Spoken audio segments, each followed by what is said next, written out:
दिल्ली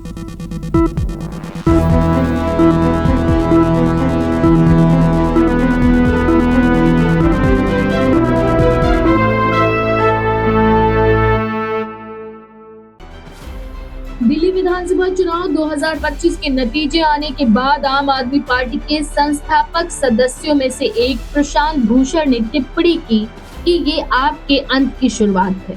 इस बयान के पीछे क्या तर्क है? क्या आप सच में अपने पतन की ओर बढ़ रही है या ये एक राजनीतिक झटका मात्र है? इस रिपोर्ट में हम इन चुनावी नतीजों का गहराई से विश्लेषण करेंगे और ये समझने की कोशिश करेंगे कि आखिरकार आपकी स्थिति कितनी मजबूत या कमजोर हुई।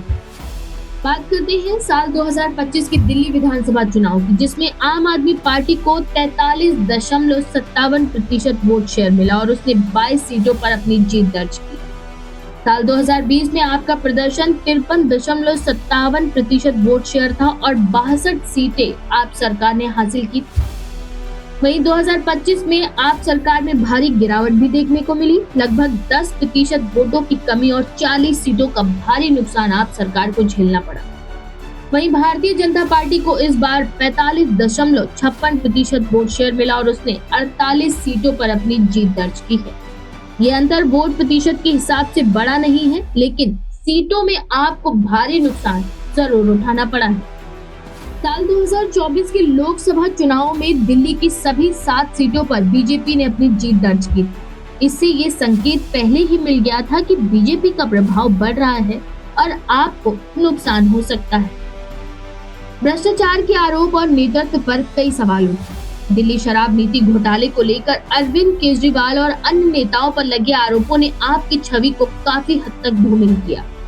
सत्येंद्र जैन और मनीष सिसोदिया जैसे नेताओं की गिरफ्तारी ने पार्टी के प्रशासनिक तंत्र को काफी कमजोर किया। केजरीवाल की गिरफ्तारी का मुद्दा भी चुनाव में आपके लिए नकारात्मक छवि साबित हुआ।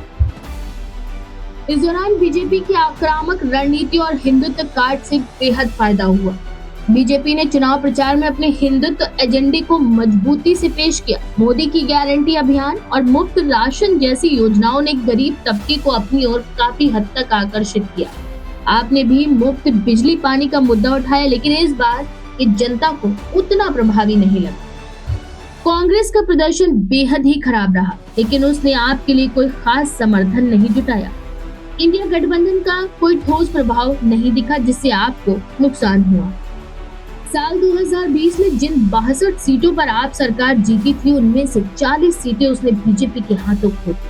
इसका मतलब ये हुआ कि भले ही आपका वोट शेयर सिर्फ 10% गिरा, लेकिन बीजेपी के वोटों की सही जगह पर केंद्रित होने से उसे जबरदस्त फायदा हुआ।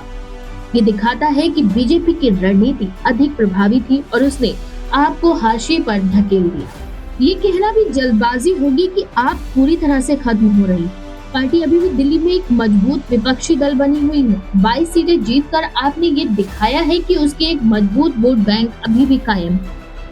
अगर आपको वापसी करनी है तो उसे कुछ महत्वपूर्ण कदम भी उठाने होंगे, जैसे भ्रष्टाचार के आरोपों से खुद को अलग करना होगा। पार्टी को केवल केजरीवाल केंद्रित राजनीति से बाहर निकलकर नया नेतृत्व विकसित करना होगा।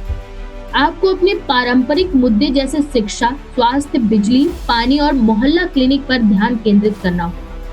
चुनावी राजनीति में केवल मुफ्त योजनाओं पर निर्भरता से बाहर आना होगा। अगर आपको दिल्ली में अपनी स्थिति बचानी है तो उसे बीजेपी के हिंदुत्व और राष्ट्रवाद के एजेंडे का कोई ठोस सबूत देना होगा। वहीं इन सब चीजों का निष्कर्ष ये निकल कर आता है कि आपके लिए ये चुनावी परिणाम एक गंभीर झटका है, लेकिन इसे अंत की शुरुआत कहना अभी जल्दबाजी होगी। पार्टी को अपने वोट शेयर को बचाने के लिए ठोस रणनीति बनानी होगी। अगर नेतृत्व में बदलाव और रणनीतिक सुधार नहीं हुए तो 2030 तक आपकी स्थिति और कमजोर हो सकती है। लेकिन अगर पार्टी ने सही कदम उठाए तो 2027 के नगर निगम चुनावों या 2030 के विधानसभा चुनाव में आपकी वापसी संभव है। अंततः ये चुनाव परिणाम आपके लिए एक बड़ा सबक है। अगर पार्टी इसे सीख कर अपनी नीतियों को सुधारती है तो यह उसके पुनरुत्थान की शुरुआत भी बन सकती है।